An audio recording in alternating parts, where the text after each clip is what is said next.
Muy bien, seguimos en la mira, como les anunciamos, con Ale Ferreiro. Ale. ¿Cómo andás? Muy bien, y estamos con los invitados, los arquitectos Leticia Moreno, gracias por estar, ¿Qué tal? y Gonzalo Bustillo, muchas gracias por estar. Por favor.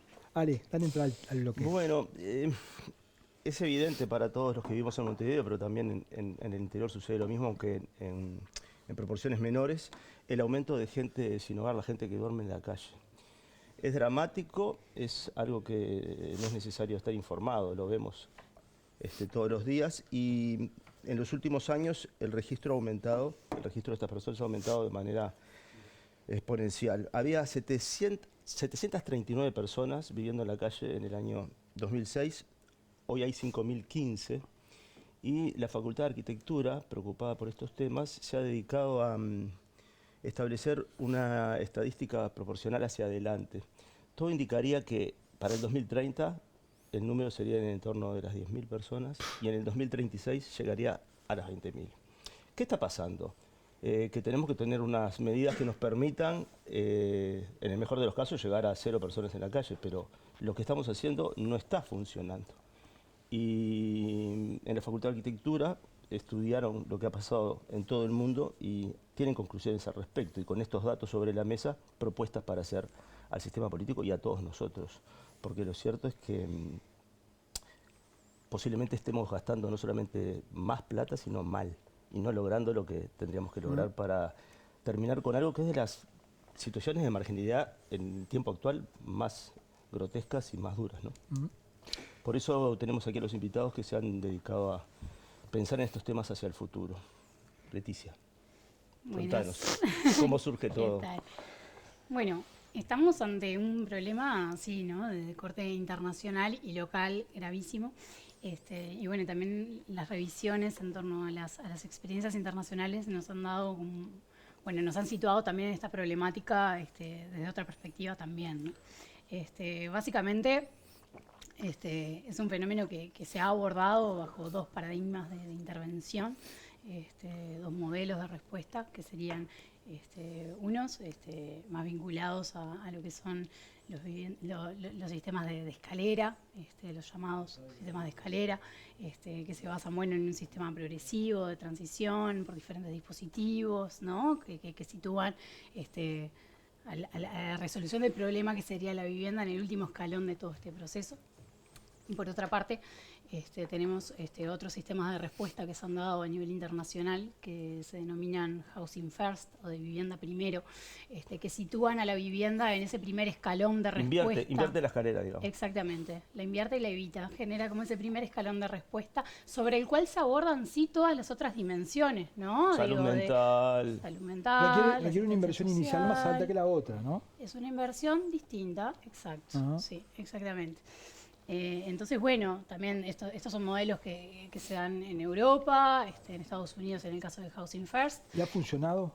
Exacto, bueno, y la comparativa ya desde el comienzo de los 2000, ya un psiquiatra, Sam Semberis, que es quien desarrolla el sistema de vivienda primero, ya daba datos de la comparativa entre un modelo y otro, y lo que era la permanencia de las personas en el sistema de Housing First tenía una retención en la permanencia de la vivienda de un 80, un 90%, mientras que otros, los otros modelos eran un 30, un 40. Y creciendo. Exacto, además. Creciendo. ¿Y qué estamos haciendo acá? En Uruguay, fundamentalmente, las políticas contra el sinhogarismo se iniciaron, situación de calle, como se le llamó en Uruguay, iniciaron a partir de la creación del MIDES, creado en 2005, y en particular en 2006 comienzan las políticas nacionales. Si bien desde el año 2000 comienzan los llamados planes de invierno, que hasta el día de hoy se replican año a año, las políticas nacionales comenzaron en 2006. Fundamentalmente inician en un enclave de generación de refugios, y ese modelo se va hasta los años 2000-2013, se mantuvo sin mayores modificaciones, refugios, centros, etc. Allí el Ministerio de Desarrollo Social entró en contacto a través de la Agencia de Cooperación Internacional con las experiencias que se venían impulsando fundamentalmente en Europa vinculadas a Housing First. Finlandia fue el primer país en inaugurar una política de Housing First a partir de 2007. En 2013 llega ese debate al Uruguay y comienza el MIDES a dar un proceso de discusión a la interna que lamentablemente en 2017 concluye con la renuncia de las principales autoridades del programa Calle y que tuvo este tema como uno de los asuntos, ¿tá?, que promueve o que contextualiza esa renuncia. Luego de eso, entonces, una vez que las aspiraciones de cambiar hacia un modelo donde la vivienda esté primero en Uruguay no se logra concretar, los últimos años, hasta el año 2020, digamos, se continuó en un modelo básicamente centrado en dispositivos institucionales, si bien se comienza a explorar soluciones de vivienda o los primeros programas de vivienda con apoyo.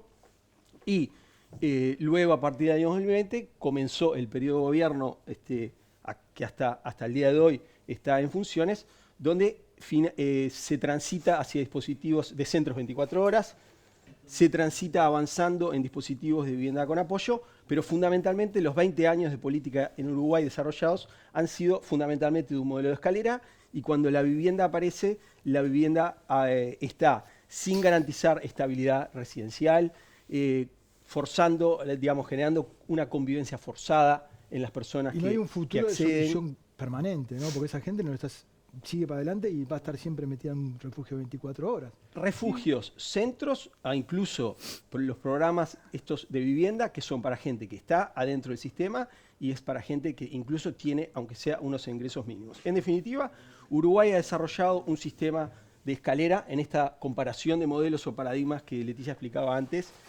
Ha utilizado básicamente un modelo de escalera, y fundamentalmente en el Uruguay el Ministerio de Vivienda, que es la autoridad y la responsabilidad en materia de vivienda, estuvo desvinculado de la temática. Si uno analiza los planes quinquenales de vivienda de Uruguay entre 2010 y 2020, va a encontrar que el tema no estuvo considerado como parte del déficit, o sea, la situación de calle, el sinhogarismo, como sería esta definición, no ha sido considerado. En definitiva, el Uruguay lo que hizo fue desviviendizar la política pública de respuesta contra el sinhogarismo, y los gráficos de crecimiento del fenómeno, 600%, casi en 20 años en Montevideo de crecimiento del fenómeno, la realidad que cotidianamente hoy en Montevideo se percibe, de unas 1.300, 1.400 personas que fueron las censadas el año pasado, marcan, digamos, lo que ha sido la realidad de ese modelo de política que hoy Uruguay tiene. Yo estaba pensando, hoy justo veía, vieron cómo es el algoritmo, ¿no? Hace días estoy buscando información sobre estos temas, entonces empiezan a llegar. En Alemania, para ubicar que no es un tema nuestro solamente, en Alemania están estableciendo unos refugios que son unas cápsulas hechas en madera, con paneles solares. La persona que vive en la calle, por las bajas temperaturas empezaron a establecer este sistema, se puede meter ahí adentro, cierra al lado de adentro, tiene conexión y se salva de las temperaturas tan bajas que hay ahora en Europa. Pero lo cierto es, no todo es aplicable. Pero ¿qué de toda la experiencia que conoce Noruega, Finlandia, Suecia, es aplicable al Uruguay? Leticia. Sí.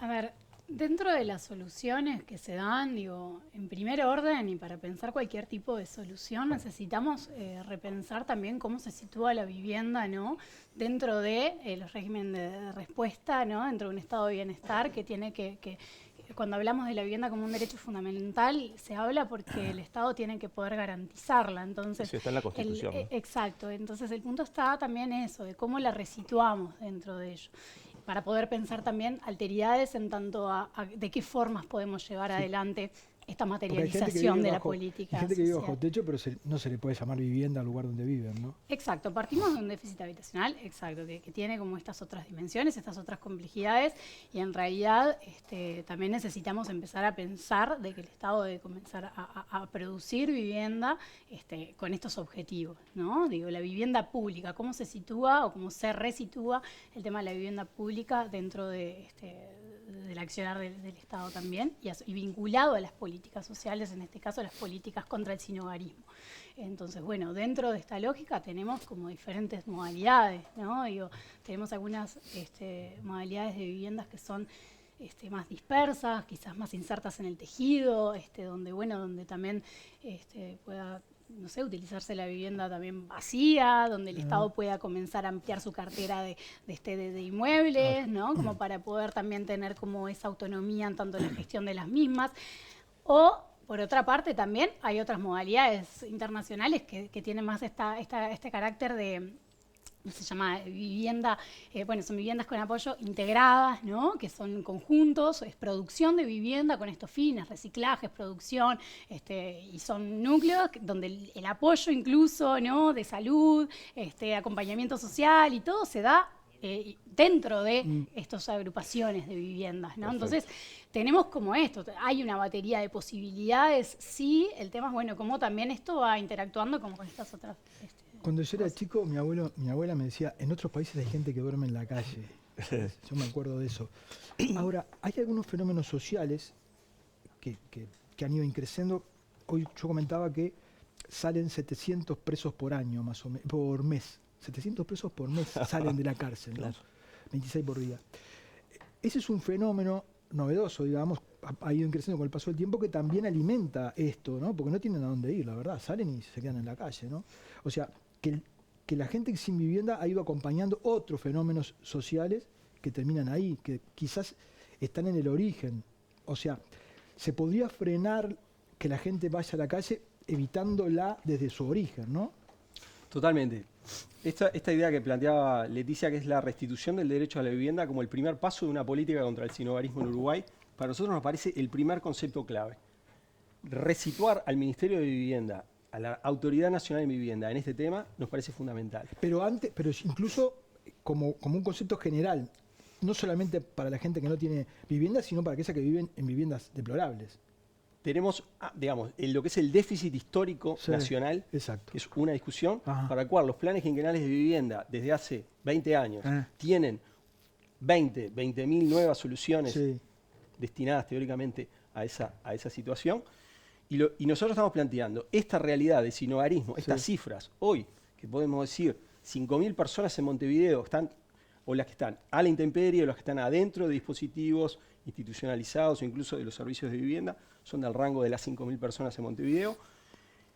Esa población tiene que ser considerada como parte del déficit de vivienda. Eso te iba a preguntar, o sea, ¿es una política que los comprende o hay una política específica para esta gente? La experiencia internacional muestra que, por ejemplo, los casos de Brasil y Chile legislaron en vivienda primero.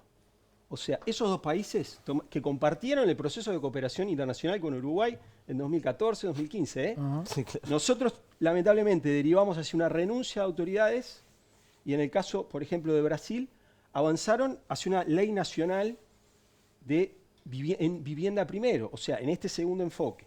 Entonces, ubicar a la vivienda como una pieza clave del sistema de respuesta, eso es fundamental. Y entenderlo en los términos que tú decís, vinculado a al menos 3 instituciones fundamentales vinculadas a este asunto. Uno es el sistema de reclusión, como tú decís, que tiene además tasas de reincidencia del 70% en 3 años. O sea que la persona está saliendo del sistema de reclusión y está volviendo a entrar al sistema de reclusión. El sistema de salud mental y las soluciones de hospitalización y psiquiátricas, los centros, ¿verdad?, vinculados a la salud mental, que también son una realidad muy, digamos, a cuidar vinculada a este tema. Y el cuidado adolescente, es decir, los servicios de cuidado a la infancia y la adolescencia del INAO, que luego de cumplir la edad de los 17 y transitando hacia los 18 años, también debe ser muy atendido el pasaje hacia el sinogarismo. Perdóname que te interrumpa, pero tocás 3 temas que en sí mismos son caóticos. La crisis carcelaria, la crisis del INAO que está viviendo, y ¿cuál era el tercero que me decías? El tema de la salud mental. Un proyecto, una ley que se aprobó sin recursos. O sea, los 3 problemas son tremendos. En ¿no? Estados Unidos, ya desde el año 2000, de los primeros años 2000, Dennis Kuhlheim, un sociólogo muy famoso estadounidense, demostró que en Estados Unidos había una circulación entre la persona sin hogar, entre el sistema carcelario, entre el sistema de salud mental, entre el sistema hospitalario, en el cual en ese circuito las inversiones que a un país debe sostener en su sistema de reclusión, en su sistema de salud mental, en su sistema hospitalario, lo que Kuhlheim demostró ya hace 20 años en los Estados Unidos es que para un país es más caro tener funcionando un sistema que no resuelve el problema que construir efectivamente un sistema que coloca a la vivienda como un paso para resolver el problema. Tremendo, ¿no? Otras cosas, ¿no? Hace poco el exministro de del Interior, Luis Alberto Heber, llegó a proponer, a insinuar que la gente que estaba en la calle podría estar también cometiendo delitos. Con lo cual, digamos, vemos que la idea de encarar estos temas tiene muchas puntas. Yo creo que en un país donde sostener políticas a largo plazo ha sido tan difícil, donde cada nuevo gobierno, incluso dentro de un mismo gobierno, un nuevo cargo que asume en una dependencia empieza de cero, que no tenemos planes a largo plazo en cosas vitales, sin duda estamos hablando de que hay que tomar unas decisiones integrales y está viniendo de la Facultad de Arquitectura la investigación sobre este tema. La percepción de que cómo va a crecer el sinhogarismo en el futuro, si no entiendo mal, lo hicieron ustedes también con gente de ingeniería. Facultad de Ingeniería, O sea, la ingeniera Libertad Tanzini, que fue la que modeló, estamos modelando estos sistemas, nuestra investigación concluye dentro de 2 meses, y este aspecto es fundamental. Hoy hay un déficit que podemos estimarlo de 5.000 o 6.000 personas vinculadas al sinhogarismo en el Uruguay, pero Uruguay, dentro de 5 años, esta dinámica de la que estábamos hablando, va a generar, la gráfica está indicando un universo de personas de 10.000 en esta problemática, tremendo, y para dentro de 10 años de 20.000. En definitiva, el planteo desde la Facultad de Arquitectura y Diseño Urbanismo que nosotros podemos volcar como aporte, o uno de los planteos que podemos volcar, es que Uruguay tiene que prepararse para abordar este tema, colocando a la vivienda como un punto clave de este sistema, la vivienda pública, y que tiene que pensar no solo en las personas que hoy lamentablemente están atravesando el sinhogarismo, sino en general. lo que dentro de 5 y 10 años va a atravesar. Ahora, si nos enfocamos en estas personas sin hogar particularmente, ¿no? El camino que ustedes advierten es ese de la vivienda primero. Ese sería el camino para encaminar una solución. Es el que ustedes están proponiendo, digamos. Sí, exacto. Es el abordaje de todas estas otras dimensiones que hoy se dan desde esas soluciones institucionalizadas o dispositivos de acogida transitorios o refugios, etcétera, con la base, la materialización de la política desde la vivienda. Esa sería como la base fundamental. También digo, pensar en estas soluciones nos habla no solo de las tasas estas predictivas hacia adelante, sino también modificar el punto de partida desde el cual se hace. Sí. Entonces también es como anticiparse a lo que pueda llegar a pasar y tratar de modificar también como esa función, ¿no? Pero si no cambiamos de una cuestión de raíz, estas predicciones que ustedes hacen se van a cumplir. Y bueno, en realidad estas predicciones, exacto, parten de un escenario donde las variantes se mantienen estables. Claro.